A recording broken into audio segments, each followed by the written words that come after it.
9h, Europe 1 matin. L'édito politique tous les jours à 8h-10 avec Le Figaro. Bonjour Jean-Christophe Buisson. Bonjour Jacques, bonjour à tous. Jean-Christophe, vous voulez à nouveau nous parler de François Bayrou ce matin, mais en présentant vos excuses. Oui Jacques, j'ai été très sévère avec l'ancien Premier ministre dans mon édito avant-hier et je voudrais battre ma coulpe avec la même vigueur qu'il met lui-même à ne pas disparaître du paysage politique. Je disais que je n'avais rien trouvé de singulier ou d'inédit dans l'interview qu'il avait accordée au Figaro lundi et j'avais tort. François Bayrou a fait une proposition tout à fait novatrice.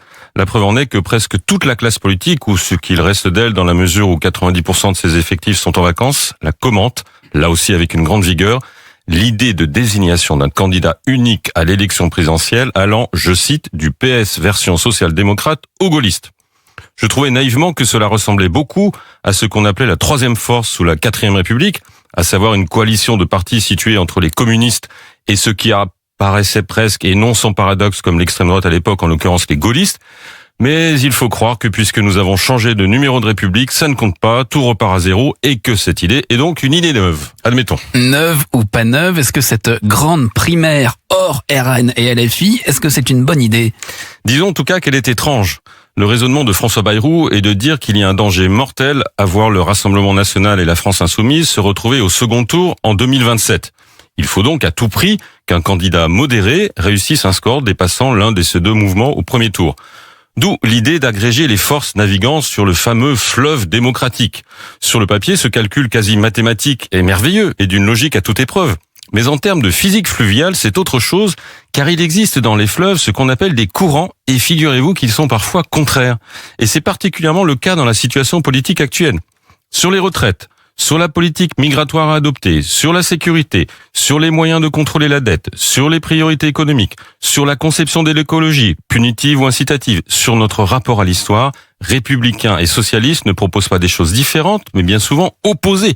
C'est ce qu'a rappelé d'ailleurs le député PS Philippe Brun à votre micro lundi.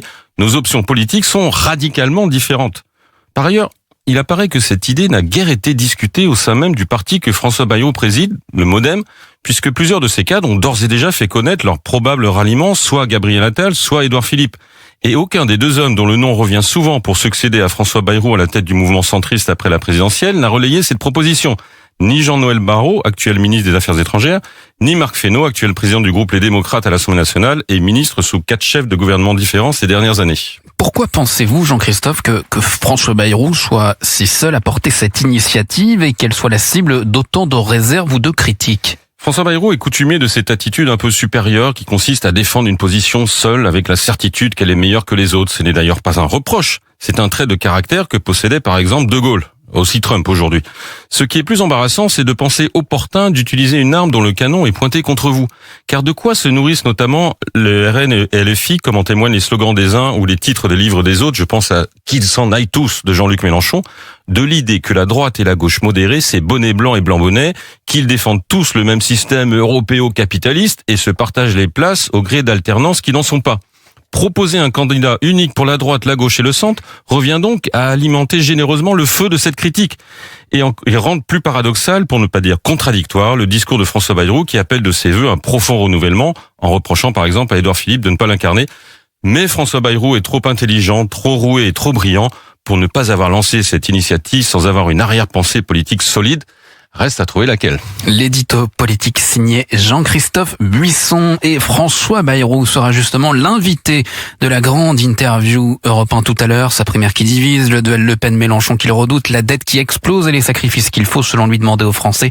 Rendez-vous juste après le journal de 8h. Il est 8h-5, vous écoutez Europe 1 matin ce mercredi 12 août avec Jacques Serret. Dans un instant, le saint du jour, la météo et le journal. À tout de suite. 7h.